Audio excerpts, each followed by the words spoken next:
CM Yatnal ಮಾತು ಕೇಳಿ immediately fraction of second reply ಕೊಟ್ಟು ಫ್ಲೈಓವರ್ ನ ಮಾಡ್ತೀವಿ. ಬಟ್ ಇಸ್ ದಿಸ್ ಏನ್ ನಡೆದ ಅಂತ ಸರ್ಕಾರ ನಮ್ಮಲ್ಲಿ ವಿಶ್ವಾಸ ಇಡಿ, ಆದಷ್ಟು ಬೇಗ ಆರ್ಡರ್ ಕಾಪಿ ಬರುತ್ತೆ ಅಂತ ಹೇಳಕ್ ಬಯಸ್ತಾ ಇದ್ದೀನಿ. ಆಗತ್ತೆ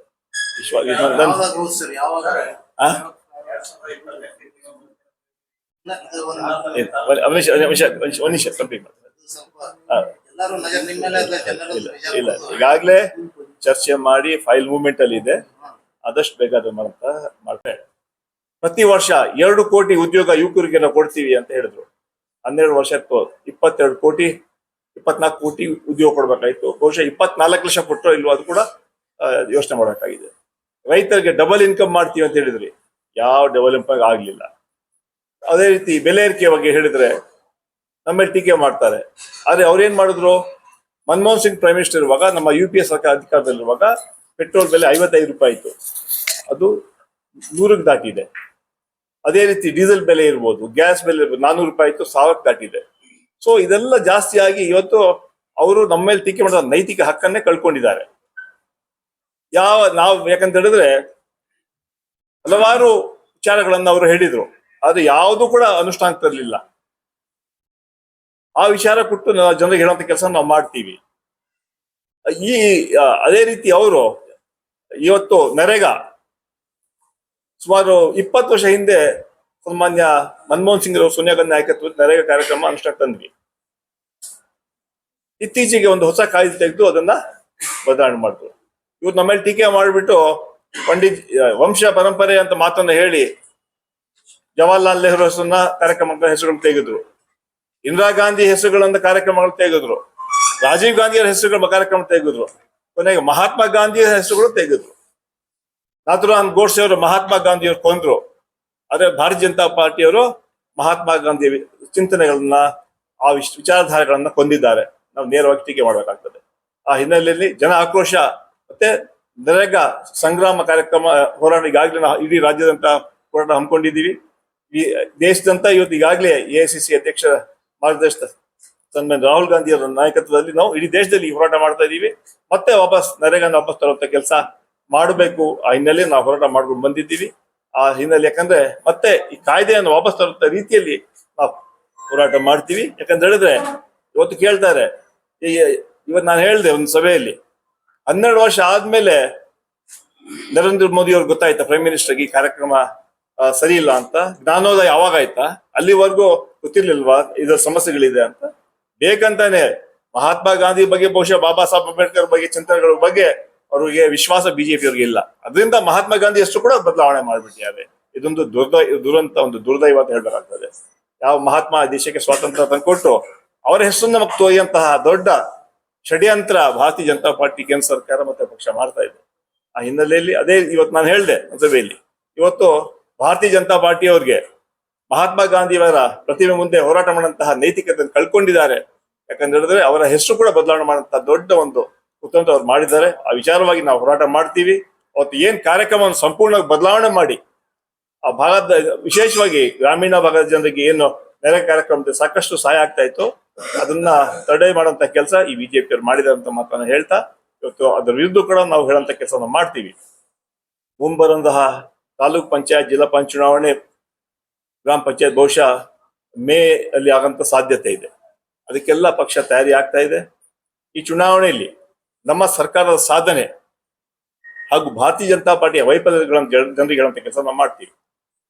ಈ ಚುನಾವಣೆಯಲ್ಲಿ ನಮ್ಮ ಸರ್ಕಾರದ ಸಾಧನೆಗಳು, 5 ಗ್ಯಾರಂಟಿಗಳು ನಮ್ಮ ಗೆಲುವಿಗೆ ಶ್ರೀರಕ್ಷೆ ಆಗಲಿದೆ ಅಂತ ವಿಶ್ವಾಸವನ್ನು ವ್ಯಕ್ತಪಡಿಸ್ತಾ, ನಮ್ಮ ಪಕ್ಷ ಅಧಿಕಾರಕ್ಕೆ ಬಂದ ನಂತರ ಪ್ರಾಮಾಣಿಕವಾಗಿ ದುಡಿದಂತೆ ನಡೆದಿದ್ದೀವಿ, ಗೆದ್ದಿದ್ದೀವಿ ಅಂತ ಬೀಗಲ್ಲ, ಅದು ನಮ್ರತೆಯಿಂದ ಜನ ಕೊಟ್ಟಂತ ಇದು ಆಶೀರ್ವಾದ ಏನಿದೆ, ಜನಪರ ಕೆಲಸ ನಾವು ಮಾಡ್ತಾ ಇದ್ದೀವಿ. ಈಗಾಗಲೇ ಸುಮಾರು 7 ವರ್ಷ 9 ತಿಂಗಳಾಗಿದೆ.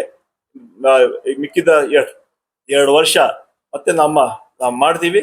ನಮ್ಮ ಕಾರ್ಯಕ್ರಮಕ್ಕೆ ಮೆಚ್ಚಿದ್ದಾರೆ. ಅದಕ್ಕೆ 3 ಬೈ ಎಲೆಕ್ಷನ್ ಕೂಡ ಕಾಂಗ್ರೆಸ್ ಪಕ್ಷಕ್ಕೆ ಜನ ಆಶೀರ್ವಾದ ಮಾಡಿ ಗೆಲ್ಸಿದ್ದಾರೆ. ಮುಂಬರುವಂತಹ 2 ಅಸೆಂಬ್ಲಿ ಬೈ ಎಲೆಕ್ಷನ್ ಕೂಡ ನಾವೇ ಗೆಲ್ತೀವಿ ಅಂತ ವಿಶ್ವಾಸ ವ್ಯಕ್ತಪಡಿಸ್ತಾ, ಮತ್ತೆ 2028 ನಾವೇ ಅಧಿಕಾರಕ್ಕೆ ಬರ್ತೀವಿ ಅಂತ ವಿಶ್ವಾಸವನ್ನು ವ್ಯಕ್ತಪಡಿಸ್ತಾ ಇದ್ದೀವಿ. ಪ್ರತಿ ಮನುಷ್ಯನ ಮೇಲೆ 1 ಲಕ್ಷಕ್ಕಿಂತ ಹೆಚ್ಚು ಭರ ಬಿದ್ದಿತ್ತು ಒಂದು. ಆಮೇಲೆ ನಿಮ್ ಗ್ಯಾರಂಟಿಗಳನ್ನ ನೀವು ಕಂಟಿನ್ಯೂ ಮಾಡೋ ಉದ್ದೇಶದಿಂದ SC ST ಇರುವಂತ ದುಡ್ಡುಗಳನ್ನ ನೀವು ಬಳಸ್ಕೊಂಡ್ ಮಾಡಕ್ಕೆ ಅನ್ನುವಂತ ಎರಡು ಆರೋಪಗಳು ನಿಮ್ ಬರ್ತದೆ. ಅದು ಮೊದಲನೇ ಆರೋಪ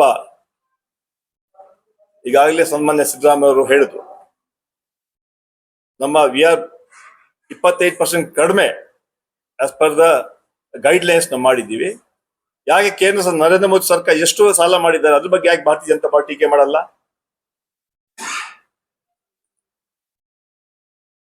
ಅದ್ರ ಬಗ್ಗೆ ಯಾಕೆ ಚರ್ಚೆ ಮಾಡ್ತಾ ಇಲ್ಲ? ಯಾವುದೇ ರಾಜ್ಯ ಅಭಿವೃದ್ಧಿ ಆಗ್ಬೇಕಂದ್ರೆ ಡೆಫಿನೆಟ್ಲಿ ಕೆಲ ಟೈಮಲ್ಲಿ ಸಾಲ ಮಾಡ್ಬೇಕಾಗ್ತದೆ, ಬಟ್ ಇನ್ ದ ಲಿಮಿಟ್ಸ್. ಆ ಲಿಮಿಟ್ ಅನ್ನು ನಮ್ಮ ಸರ್ಕಾರ ಕ್ರಾಸ್ ಮಾಡಿಲ್ಲ. ಆ ಬಗ್ಗೆ ನಿಮ್ಗೂ ಮಾಹಿತಿ ಕೊಟ್ಟಿದ್ದಾರೆ, ಬಹುಶಃ ಬಜೆಟ್ ಬುಕ್ ಅಲ್ಲೂ ಕೂಡ ಅದನ್ನು ಮೆನ್ಷನ್ ಮಾಡಿದ್ದಾರೆ. ಅದರಿಂದ ಕೇವಲ ರಾಜಕೀಯಕ್ಕೋಸ್ಕರ ರಾಜಕೀಯ ಮಾಡ್ತಾರೆ ಬಿಜೆಪಿ ಬಿಟ್ಟು ಅದ್ರ ಅಭಿವೃದ್ಧಿ ಬಗ್ಗೆ ಮಾತಾಡ್ತಾ ಇಲ್ಲ. ಇಷ್ಟು ಕಾರ್ಯಕ್ರಮಗಳು ನಾವು ಕೊಟ್ಟಿದ್ದೀವಿ, ಹೌದು ಮಾಡ್ಬೇಕಾಗ್ತದೆ. ಯಾಕಂದ್ರೆ ಆದ್ರೆ ಆ ಲಿಮಿಟ್ ಅಲ್ಲಿ ಇಟ್ಕೊಂಡು ನಮ್ಮ ಫೈನಾನ್ಷಿಯಲ್ ರೆಸ್ಪಾನ್ಸಿಬಿಲಿಟಿ ಗ್ಯಾಪ್ ಇಟ್ಕೊಂಡು ಸನ್ಮಾನ್ಯ ಸಿದ್ದರಾಮಯ್ಯ ಅವರು ಒಳ್ಳೆ ಬಜೆಟ್ ಕೊಟ್ಟಿದ್ದಾರೆ. SC ST ದುಡ್ಡುಗಳನ್ನ ಇಲ್ಲ ಬಳಸಿ ಇಲ್ಲ ಯಾಕ್ ಮಾಡ್ತೀರಿ ಅನ್ನುವಂತ ಅದ್ರ ಬಗ್ಗೆ ಚರ್ಚೆ ಆಗ್ತಾ ಇದೆ. ಆ ಕೆಲವು ಗ್ಯಾರಂಟಿಗಳಿಗೆ ಬಳಕೆ ಮಾಡಿದಂತ ಮಾಹಿತಿ ಕೂಡ ಇರ್ತಾ ಇದೆ.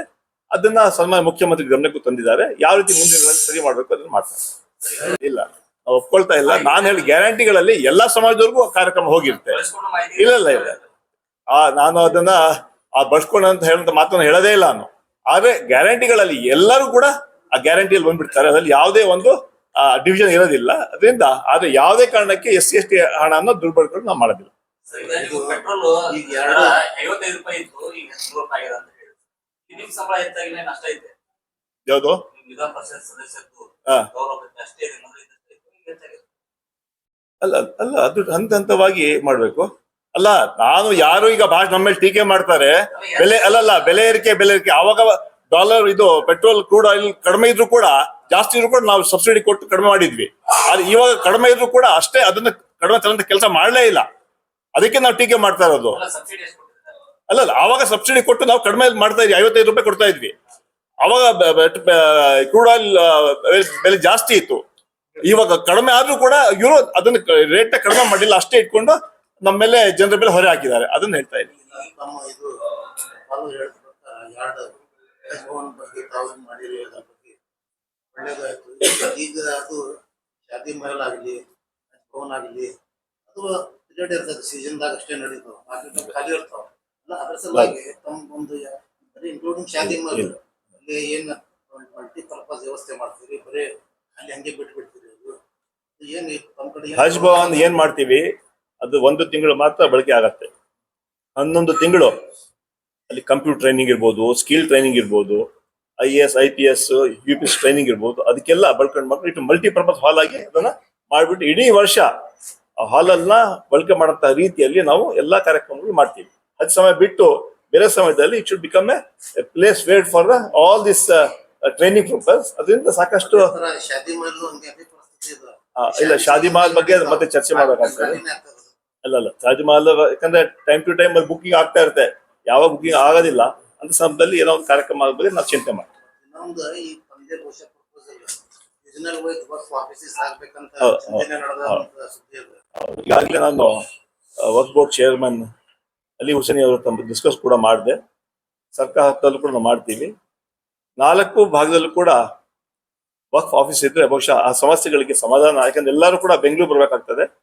ಅದ್ರ ಬಗ್ಗೆ ಮುಖ್ಯಮಂತ್ರಿ ಬಗ್ಗೆ ಮತ್ತೆ ಕನ್ಸರ್ನ್ ಮಿನಿಸ್ಟರ್ ಚರ್ಚೆ ಮಾಡಿ ಅದ್ರ ಬಗ್ಗೆ ಏನ್ ತೀರ್ಮಾನ ತಗೋಬೇಕಾದ್ರೆ ಮುಂದಿನ ತೀರ್ಮಾನ ತಗೋಬೇಕು. ಇನ್ನೊಂದು ಲಾಸ್ಟ್ ಟೈಮ್ ತಾವು ಬಂದಿದ್ರಿ, ಪ್ರಯತ್ನ ಮಾಡಿದ್ದು ಗೊತ್ತಾಗಿದೆ.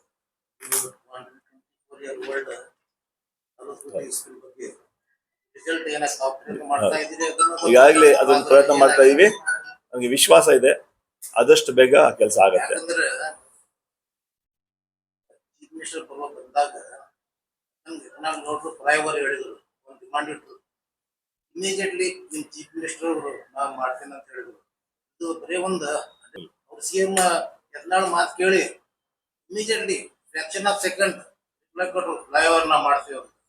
ಬಟ್ ಈಸ್ ದಿಸ್ ಏನ್ ನಡೆದ ಅಂತ ನಿಮ್ ಸರ್ಕಾರ ಬರ್ತದೆ. ನಮ್ಮಲ್ಲಿ ವಿಶ್ವಾಸ ಇಡಿ, ಆದಷ್ಟು ಬೇಗ ಆರ್ಡರ್ ಕಾಪಿ ಬರುತ್ತೆ ಅಂತ ಹೇಳಕ್ ಬಯಸ್ತಾ ಇದ್ದೀನಿ. ಆಗತ್ತೆ ವಿಶ್ವಾಸ. ಯಾವಾಗ ಹೌದು ಸರ್, ಯಾವಾಗ ಕಂಪ್ಲೀಟ್ ಸ್ವಲ್ಪ ಎಲ್ಲರೂ ನಜರ್ ನಿಮ್ಮ ಮೇಲೆ ಅಲ್ಲ, ಜನರ ಇಲ್ಲ ಈಗಾಗಲೇ ಚರ್ಚೆ ಮಾಡಿ ಫೈಲ್ ಮೂವ್ಮೆಂಟ್ ಅಲ್ಲಿ ಇದೆ.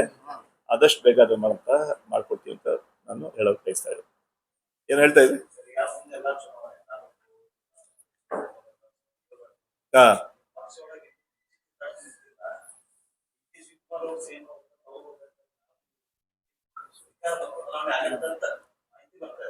ನೋಡಿ, ನಾನು ಮುಂಚೆನೆ ಹೇಳ್ದೆ, ನಮ್ಮೇಲೆ ಏನ್ ಜವಾಬ್ದಾರಿ ಕೊಟ್ಟು ಜನ 140 ಶಾಸಕರನ್ನ ಎಲೆಕ್ಟ್ ಮಾಡಿ ರಾಜ್ಯದಲ್ಲಿ ಕಾರ್ಯಕ್ರಮ ತರಬೇಕು, ನಾವು ಏನು ಕೊಟ್ಟಂತ ಮ್ಯಾನಿಫೆಸ್ಟೋ ಇಂಪ್ಲಿಮೆಂಟ್ ಮಾಡ್ಬೇಕಂತ ಹೇಳಿದ್ವಿ. ಅದೆಲ್ಲ ಕೆಲಸ ಮಾಡ್ತಾ ಇದ್ವಿ. ಎಲ್ಲಾ ಗ್ಯಾರಂಟಿಗಳನ್ನ ಅನುಷ್ಠಾನ ತಂದಿದ್ವಿ. ಎಲ್ಲಾ ವಿಚಾರಗಳನ್ನ ಎಲ್ಲಾ ಸಮಾಜ ವರ್ಗ ಜನರ ಕಷ್ಟಗಳು ಸ್ಪಂದಿಸಿದೀವಿ ನಾವು. ಈಗ ಅದು ಚೀಫ್ ಮಿನಿಸ್ಟರ್ ಮಾಡೋದು ಬಿಡೋದು ಪಕ್ಷದ ವರಿಷ್ಠ ತೀರ್ಮಾನ ತಗೊಳ್ತಾರೆ. ಆದ್ರೆ ಒಟ್ಟಾರೆ ಒಂದ್ ಮಾತು ಹೇಳುವಲ್ಲ ನಾನು, ಈ 5 ಚುನಾವಣೆ, ನಮ್ಮ ಕೇರಳ ಇರ್ಬೋದು, ತಮಿಳುನಾಡು, ಇದು 5 ರಾಜ್ಯ ಚುನಾವಣೆ ನಂತರ ಬಜೆಟ್ ನಮ್ಮ ಕ್ಯಾಬಿನೆಟ್ ಎಕ್ಸ್ಪೆನ್ಷನ್ ಆಗುತ್ತೆ, ಅಷ್ಟು ಮಾತ್ರ ಹೇಳ್ಬಲ್ಲೆ. So after these 5 state elections there will be reconstitution of the budget, reconstitution of the cabinet, ಅಷ್ಟನ್ನು ಹೇಳ್ಬಲ್ಲೆ. ಮುಖ್ಯಮಂತ್ರಿ ಬಗ್ಗೆ ಅಂತಿಮ ತೀರ್ಮಾನ ರಾಹುಲ್ ಗಾಂಧಿಯು ಸನ್ಮಾನ್ಯ ಮಲ್ಲಿಕಾರ್ಜುನ ಖರ್ಗೆ ಮಾಡ್ತಾರೆ. ಅದರಿಂದ ನಮ್ಗೆ ಆದೇಶ ಕೊಟ್ಟಿದ್ದಾರೆ, ಒಂದು ಲಕ್ಷ್ಮಣ ರೇಖೆಯನ್ನು ಹಾಕಿದ್ದಾರೆ, ಯಾರು ಕೂಡ ಅದ್ರ ಬಗ್ಗೆ ಮಾತಾಡಬಾರ್ದು ಅಂತ. ಅದರಿಂದ ನಾವು ಕಾರ್ಯಕರ್ತರಾಗಿ ನಾವು ಅದ್ರ ಬಗ್ಗೆ ನಮ್ಗೆ ಎಷ್ಟು ಮಾತಾಡ್ಬೇಕು ಅಷ್ಟೇ ಮಾತಾಡುವಂತಹ ನಮ್ಗೆ ಕಟ್ಟಪ್ಪಣೆ ಮಾಡಿದ್ದಾರೆ. ಅಷ್ಟು ಒಂದ್ ಹೇಳ್ಬೋದು ನಾನು, ಕ್ಯಾಬಿನೆಟ್ ಎಕ್ಸ್ಪಾನ್ಷನ್ ಆಗ್ಬೋದು ಈ 5 ರಾಜ್ಯ ಚುನಾವಣೆ ನಂತರ ಅಂತ. ಐದು ಅದು ಮೋಸ್ಟ್ಲಿ ಮೇ ಅಲ್ಲಿ ಎಲೆಕ್ಷನ್ಸ್ ಆಗತ್ತೆ. ಸೊ ಮೇ ಆದ್ಮೇಲೆ ಕ್ಯಾಬಿನೆಟ್ ಎಕ್ಸ್ಪಾನ್ಷನ್ ಆಗುತ್ತೆ. ಅದೇ ಸಮಸ್ಯೆಗಳು ಏನಿಲ್ಲ, ನಮ್ಮ ಸರ್ಕಾರ ಕೆಲಸ ಕಾರ್ಯಗಳು ನಡೀತಾ ಇದೆ. ಅಂತಿಮವಾಗಿ ಏನಾದ್ರು ಇದೆ ಹೈಕಮಾಂಡ್ ತೀರ್ಮಾನ ತಗೊಳುತ್ತೆ.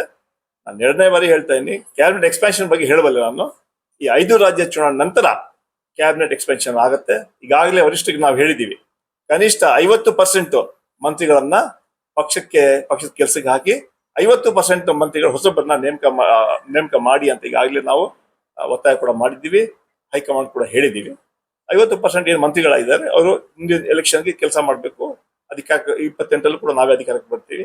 ಹೊಸಬರಿಗೆ 50% ಹೊಸಬರಿಗೆ ಅವಕಾಶ ಮಾಡಿಕೊಡ್ಬೇಕಂತ ಈಗಾಗಲೇ ಹೇಳಿದ್ದೀವಿ, ಮನವಿಯನ್ನು ಮಾಡಿದ್ದೀವಿ. 2023 ಕೂಡ ನಾನು ವರ್ಕಿಂಗ್ ಪ್ರೆಸಿಡೆಂಟ್ ಆಗಿಬಿಟ್ಟು ನಾನು ಸಾಕಷ್ಟು ನಾವು ದುಡಿದಿದ್ದೀವಿ. 4 ವರ್ಕಿಂಗ್ ಪ್ರೆಸಿಡೆಂಟ್ ಅಲ್ಲಿ 3 ವರ್ಕಿಂಗ್ ಪ್ರೆಸಿಡೆಂಟ್ ಮಂತ್ರಿಗಳು ಮಾಡಿದ್ದಾರೆ. ಈಶ್ವರ್ ಖಂಡ್ರೆ, ಸತೀಶ್ ಜಾರಕಿಹೊಳಿ ಮತ್ತೆ ರಾಮಲಿಂಗಡಿ. ನನ್ನೊಂದು ಅವಕಾಶ ಸಿಕ್ಲಿಲ್ಲ. ಮುಂದೆ ಬರುವಂತಹ ಕ್ಯಾಬಿನೆಟ್ ಮಿನಿಸ್ಟರ್ ಆಗುವಂತ ಹೈಕಮಾಂಡ್ ನನಗೆ ಅವಕಾಶ ಕೊಡುವಂತ ವಿಶ್ವಾಸ ಬೇಕು. ಯಾವ ಅಸಮಾಧಾನ ಇಲ್ಲ. ಕಾಂಗ್ರೆಸ್ ಅಲ್ಲಿ 45 ವರ್ಷ ಆಯ್ತು. ನಾನು ಬ್ಲಾಕ್ ಇಂದ ರಾಷ್ಟ್ರ ಮಟ್ಟದಲ್ಲಿ ಕೆಲಸ ಮಾಡಿದೆ. 3 ಪ್ರೈಮ್ ಮಿನಿಸ್ಟರ್ ಜೊತೆ ಕೆಲಸ ಮಾಡಿದ್ದೀನಿ, ರಾಜೀವ್ ಗಾಂಧಿ, PV ನರಸಿಂಹರಾವ್, ಮನಮೋಹನ್ ಸಿಂಗ್ ಜೊತೆ. ಅದರಿಂದ ಇದೆಲ್ಲ ಯಾವುದೇ ಒಂದು ವಿಚಾರ ಅಸಮಾಧಾನ ಇಲ್ಲವೇ ಇಲ್ಲ ಕಾರ್ಯಕರ್ತನಾಗಿ. ಆದ್ರೆ ಈ ಸರ್ಕಾರ ಶಿವಕುಮಾರ್ ಅವ್ರ ಜೊತೆ ವರ್ಕಿಂಗ್ ಆಗಿ ಪ್ರಾಮಾಣಿಕವಾಗಿ ದುಡಿದಿದ್ದೀವಿ ನಾವು. ಈ ಅಧಿಕಾರ ಬರುವಲ್ಲಿ ನಮ್ದು ಕೂಡ ಪಾತ್ರ ಇದೆ, ಅಷ್ಟನ್ನು ಹೇಳ್ಬಲ್ಲ.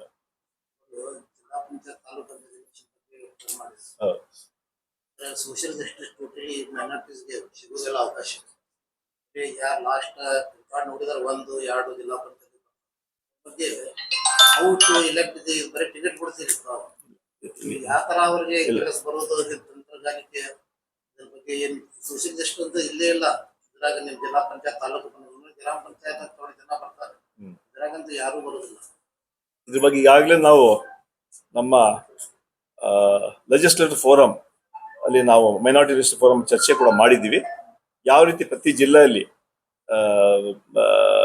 ತಾಲೂಕ್ ಪಂಚಾಯತ್, ಜಿಲ್ಲಾ ಪಂಚಾಯತ್ ಅಲ್ಲಿ ವಿಶೇಷ ತಾವು ಏನು ಹೇಳ್ತಾ ಇದ್ರಿ ಆ ವಿಚಾರವಾಗಿ ಟಿಕೆಟ್ ಕೊಡೋ ರೀತಿಯಲ್ಲಿ ನಾವು ಪಕ್ಷದ ಮೇಲೆ ಒತ್ತಾಯ ಹಾಕ್ಬೇಕಂತ ಮಾತ್ರ ಚರ್ಚೆ ಮಾಡಿದ್ವಿ. ಅವಕಾಶ ಸಿಗುತ್ತೆ ಅಂತ ವಿಶ್ವಾಸ ಇದೆ. ಸರ್, ರಾಜ್ಯ ಕಾಂಗ್ರೆಸ್ ಅಲ್ಲಿ ಅಧಿಕಾರ ಬಂದ ತಕ್ಷಣ ಬಿಜಾಪುರ ಬಹಳ ಕಡೆಗಣನೆ ಒಳಗಾಯಿತು ಅಲ್ಪಸಂಖ್ಯಾತರ ವಿಷಯದಲ್ಲಿ. ಪ್ರತಿ ಬಾರಿ ಯಾವುದೇ ಸ್ಥಾನಮಾನ ವಿಧಾನ ಪರಿಷತ್ ಅಥವಾ ಬೇರೆ ನಿಗಮ ಮಂಡಳಿಗಳು ಇದಕ್ಕೆಲ್ಲ ಸಂಬಂಧಪಟ್ಟಂಗೆ ನಿಮ್ಮ ಗುಲ್ಬರ್ಗ ಅಥವಾ ಬೆಂಗಳೂರು, ಹುಬ್ಳಿ ಈ ಭಾಗಕ್ಕೆ ಆದ್ಯತೆ ಕೊಡ್ತೀರಿ, ಈ ಭಾಗದ ಅಲ್ಪಸಂಖ್ಯಾತರನ್ನು ಪರಿಗಣಿಸಲ್ಲ, ಅವ್ರಿಗೆ ಆದ್ಯತೆ ಕೊಡ್ತಾ ಇಲ್ಲ. ಮತ್ತೆ ಇಲ್ಲಿ ವಿಜಯಪುರ ಕ್ಷೇತ್ರದಲ್ಲೂ ಅಲ್ಪಸಂಖ್ಯಾತರನ್ನ ನಾಮ ಮಾತ್ರ ಏನಪ್ಪ ಇದು ಕೊಡ್ತೀರಾ, ಆಮೇಲೆ ಅವ್ರನ್ನ ಸೋಲಿಸಿ ನಿಮ್ಮ ಪಕ್ಷದಲ್ಲೇ ಕೈ ಜೋಡಿಸ್ತಾರೆ ವಿರೋಧಿಗಳು. ಈ ತರ ದೊಡ್ಡ ಆರೋಪಗಳೆಲ್ಲ ಇದೆ. ಪಕ್ಷದಲ್ಲಿ ಬಹಳ ಅಸಮಾಧಾನಗಳು ಇದಾವೆ ಅಲ್ಪಸಂಖ್ಯಾತ ಮುಖಂಡರು. ಇದಕ್ಕೆ ನಿಮ್ಮ ಹೈಕಮಾಂಡ್ ಗಮನ ಬಂದಿದೆಯಾ ಅಥವಾ ಅದ್ರ ಪರಿಹಾರ ಏನು? ಫಸ್ಟ್ ನಮ್ಮಲ್ಲಿ ನಮ್ಮ ಪಕ್ಷ ಎಲ್ಲ ಸಮಾಜದವ್ರಿಗೆ ಅವಕಾಶ ಅಧಿಕಾರ ಕೊಡುವಂತ ಕೆಲಸ ನಾವು ಮಾಡ್ತೀವಿ. ನಾವು ವಿಶೇಷವಾಗಿ ಅಲ್ಪಸಂಖ್ಯಾತರ ಕೇಳಿದ್ವಿ, ಅದಕ್ಕೆ ನಾನು ಹೇಳ್ತೀನಿ. ಈಗಾಗಲೇ ಮುಷರೀಫ್ ಅವರಿಗೆ ನಾವು ಟಿಕೆಟ್ ಕೊಟ್ಟಿದ್ವಿ. ಈಗ ಚೇರ್ಮನ್ ಕೂಡ ಆಗಿದ್ದಾರೆ ಅವ್ರು, ಅಲ್ವಾ? ಅರ್ಬನ್ ಡೆವಲಪ್ಮೆಂಟ್ ಕೊಟ್ಟರು. ಅದರಿಂದ ಆತ್ಮಹತ್ಯೆ ಇನ್ನೂ ಹೆಚ್ಚಕ್ಕೆ ಕೊಡ್ಬೇಕಂತ ಏನ್ ನಿಮ್ಮ ಆಸೆ ಇದೆ ಆ ವಿಚಾರವನ್ನು ವರಿಷ್ಠರಿಗೆ ತಲುಪಿಸ್ತೀವಿ. ನಮ್ಮ ಆಸನಕ್ಕಿಂತ ಪಕ್ಷ ಅಲ್ಲ, ಇಲ್ಲ. ಪಕ್ಷದ ಅಲ್ಲ ನಾನು ನಿಮ್ಗೆ ನಿಮ್ಮ ಭಾವನೆ ಹೇಳಿದ್ ನಾನು ಭಾವನೆ ಜನರಿಗೆ ಈ ಅಲ್ಪಸಂಖ್ಯಾತಕ್ಕಿಂತ ಅಲ್ಲಲ್ಲ, ಈ ಸಮಾಜದ ಭಾವನೆ ನಿಮ್ಮ ಮೂಲಕ ನನ್ಗೆ ತಲುಪಿಸ್ತಾ ಇರ. ಸೋಲಿಸ್ತಾರೆ ಯಾಕಂದ್ರೆ ಒಂದು ಅಲ್ಪಸಂಖ್ಯಾತನ ಅಂತ ಇದು ದೊಡ್ಡ ಆರೋಪ ಇದೆ. ಅವರೇ ಕೈ ಜೋಡಿಸ್ತಾರೆ ಮತ್ತೆ ಬಿಜೆಪಿ ಜೊತೆ ಒಳಗೆ ಶಾಮೀಲಾಗಿ ಕಾಂಗ್ರೆಸ್ ಮುಖಂಡರಿಗೆ ಸೋಲಿಸ್ತಾರೆ ಅನ್ನುವಂತ ಆರೋಪ. ಇಲ್ಲ ಅವಿಂದ ನಿಮ್ಮ ಆರೋಪಕ್ಕೆ ಅದು ಸದ್ಯಕ್ಕೆ ಸಾಮಾನ್ಯ ಜನ ಹೇಳ್ತಾರೆ, ಅದು ಪೊಲಿಟಿಕಲ್ ಆರೋಪ ಇಲ್ಲ. ಒಂದು ಸಿಂಪಲ್ ಎಕ್ಸಾಂಪಲ್, ಎಲ್ಲ ಕಡೆ ಬೋರ್ಡ್ ಕಾರ್ಪೊರೇಷನ್ ಅರ್ಬನ್ ಡೆವಲಪ್ಮೆಂಟ್ ಗಿಡಿ ಎಲ್ಲಾ ಕಂಟಿನ್ಯೂ ಮಾಡಿದ್ರು. ಬಿಜಾಪುರಿಗೆ ಅರ್ಧ ಇದು ಕೊಟೇಶನ್ ಕಟ್ ಮಾಡಿದ್ರು. ಏನ್ ವಿಷಯ ಅದು? ಅಲ್ಲ, ಟರ್ಮ್ ಎಷ್ಟಿದೆ ಗಾಡಿ ಎಲ್ಲಾ ಕಡೆ ಅರ್ಬನ್ ಡೆವಲಪ್ಮೆಂಟ್ ಎಲ್ಲಾ ಕಡೆ ಎಕ್ಸ್ಟೆಂಡ್ ಮಾಡಿದ್ರು ಟರ್ಮ್ ಅವರು. ಬಿಜಾಪುರ एक बरस बोले, एक बरस का 19 महीने करे। ಅದೇ ಸುಮಾರು 2 ವರ್ಷ ಅಷ್ಟು ಮಾಡಿದಾರಂತೆ. ಹೊಸ ನೇಮಕ ಆಗತ್ತೆ ಈ ಬಜೆಟ್ ಆದ್ಮೇಲೆ. ರಾಜ್ಯ ಮಟ್ಟದ ಏನು ಸಿಗ್ತಾ ಇಲ್ಲ ಅಂತ ಲೋಕಲ್ ಏನೋ ಕೊಡ್ತೀರಾ? ಅದು ಇಲ್ಲ ಇಲ್ಲ ಇಲ್ಲ ನೀವು ಹೇಳಂತ ಮಾತು ನನ್ಗೆ ಅರ್ಥ ಆಯ್ತು. ನಾನು ಇದ್ರ ಬಗ್ಗೆ ನಾವು ಚರ್ಚೆ ಮಾಡಿದೀವಿ. ರಾಜಭವನ ತಗೊಂಡೋದ್ರಿ, ನಿಮ್ಮಲ್ಲಿಗೆ ತಗೊಂಡೋಗಿ ಇಲ್ಲಿ ಕೊಟ್ಟಿಲ್ಲ. ಗುಲ್ಬರ್ಗ ಅಲ್ಲಿ ಇಲ್ಲ, ಹುಬ್ಳಿ ಸೆಂಟ್ರಲ್ ಪ್ಲೇಸ್ ಆಗತ್ತಂತ ಕೊಟ್ಟಿ. ಅಲ್ಲಿ ಪ್ರಪೋಸಲ್ ಇಲ್ಲ ಪ್ರಪೋಸಲ್ 10 ವರ್ಷದಿಂದ ಹಜ್ ಅಲ್ಲಿ ಹೋರಾಟ ನಡೀತಾ ಇತ್ತು. 10 ವರ್ಷದಿಂದ ಅದು ಬೇಡಿಕೆ ಇತ್ತು. ನಾವು ಲಾಸ್ಟ್ ಟೈಮ್ ಇವನ್ ಎಲೆಕ್ಷನ್ ಅಲ್ಲೂ ಕೂಡ ಅದನ್ನ ನಮ್ಮ CM ಕೂಡ ಅದನ್ನ ಪ್ರಸ್ತಾಪ ಮಾಡಿದ್ರು. ಗುಲ್ಬರ್ಗ ಮತ್ತೆ ಹುಬ್ಳಿ ಮತ್ತೆ ಮಂಗಳೂರು ಈ 4 ವಿಜಯಲ್ಲಿ ಮಾಡ್ಬೇಕಂತ ಹೇಳಿದ್ ನಡೆದಂಗೆ ಹೇಳಿದ್ದಾರೆ. ಇವತ್ತು ಅನೌನ್ಸ್ ಮಾಡಿದ್ರು. ಮುಂದಿನ ದಿನಗಳಲ್ಲಿ ಬಹುಶಃ ನಾವು ಡಿಸ್ಕಸ್ ಮಾಡಿದೆ, HK ಪಾಟೀಲ್ ಕೂಡ ಡಿಸ್ಕಸ್ ಮಾಡಿದೆ. ಈ ವಿಶೇಷವಾಗಿ ಈ ಜಿಲ್ಲೆಯಲ್ಲಿ ಟೂರಿಸಂಗೆ ಹೆಚ್ಚು ಒತ್ತನ್ನು ಕೊಡ್ಬೇಕಂತ ಈಗಾಗಲೇ ಡಿಸ್ಟ್ರಿಕ್ಟ್ ಮಿನಿಸ್ಟರ್ ಬಗ್ಗೆ ಚರ್ಚೆ ಮಾಡಿರ್ಬೋದು. ನಾವು ಕೂಡ ಸಾಮಾನ್ಯ ನಮ್ಮ ಟೂರಿಸಂ ಮಿನಿಸ್ಟರ್ ಚರ್ಚೆ ಮಾಡಿ ಮತ್ತೆ ಡಿಸ್ಟ್ರಿಕ್ಟ್ ಮಿನಿಸ್ಟರ್ ಚರ್ಚೆ ಮಾಡಿ ಯಾವ ರೀತಿಯಲ್ಲಿ ಇಲ್ಲಿ ಈ ಭಾಗಕ್ಕೆ ಹೆಚ್ಚು ಇಲ್ಲ. ನಮ್ಮ MLC ಫಂಡ್ ಇಲ್ಲಿ ಯಾಕಂದ್ರೆ ನಮ್ದು ಲೋಕಲ್ ಬಾಡೀಸ್, ನಮ್ಮ 3 ಜಿಲ್ಲೆ ಬಿಟ್ಟು ಬೇರೆ ಎಲ್ಲಿ ಕೊಡಕ್ ಬರೋದಿಲ್ಲ. ಧಾರವಾಡ, ಗದಗ ಮತ್ತೆ ಹಾವೇರಿ ಬಿಟ್ಟು ನಮ್ಮಲ್ಲಿ ಕೊಡಕ್ ಬರಲ್ಲ. ಬೇರೆ ಶಾಸಕರು ಇದ್ದಾರೆ, ಅದ್ರ ಬಗ್ಗೆ ಚರ್ಚೆ ಮಾಡ್ತೀನಿ. ಬಟ್ MLC ಫಂಡ್ ಬೇಡ, ಟೂರಿಸಂ ಪಾಲಿಸಿಯಲ್ಲೇ ಈ ಜಿಲ್ಲೆಗೆ ಏನ್ ಹೆಚ್ಚು ಮಾಡಬೇಕು ಅದ್ರ ಬಗ್ಗೆ ಈಗಾಗಲೇ ಮಾಹಿತಿ ಕೊಡ್ತೀವಿ. ಬಹುಶಃ ಬಂದ್ರೆ ಒಂದ್ಸಲ ನೀವು ಕೂಡ ಬಂದ್ರೆ ನಮ್ಮ ಲಾ ಮಿನಿಸ್ಟರ್ ಮತ್ತು ಡಿಸ್ಟ್ರಿಕ್ಟ್ ಕೂಡ ಚರ್ಚೆ ಮಾಡ್ಬೇಕು. ಯಾವ್ದು ಈಗಾಗಲೇ ಅದು ನಾವು ಮತ್ತೆ ರಾಜಕೀಯ ಮಾತಾಡ್ತೀವಿ ಅಂತ ಭಾವನೆ ಬರುತ್ತೆ. ಸದ್ಯಕ್ಕೆ ಸಮಸ್ಯೆ ಇದೆ, ಅದಕ್ಕೆ ಸಮಾಧಾನ ಆಗುತ್ತೆ. ಕೇಂದ್ರ ಸರ್ಕಾರ ಕೂಡ ಹೇಳಿದೆ, ನಮ್ಮ ರಾಜ್ಯ ಸರ್ಕಾರ ಮುನಿಯಪ್ಪ ಕೂಡ ಒಂದು 8 ದಿವಸ ವಿಶೇಷವಾಗಿ ಈ ಹೋಟೆಲ್ಗಳಿಗೆ ಸಮಸ್ಯೆ ಆಗ್ಬೋದು ಅಂತ ಇದೆ. ಅದು ಮಾಹಿತಿ ಪ್ರಕಾರ ಇದು ಶಿಪ್ ಬರಕ್ಕೆ ಅವಕಾಶ ಸಿಗುತ್ತಂತ ಈಗಾಗಲೇ ಇರಾನ್ ಅಧಿಕಾರಿಗಳು ಕೂಡ ಹೇಳಿದ್ದಾರೆ. ಅದರಿಂದ ಈ ಸಮಸ್ಯೆ ಆದಷ್ಟು ಬೇಗ ಪರಿಹಾರ ಆಗತ್ತೆ ವಿಶ್ವಾಸ. ಸಾರಿ.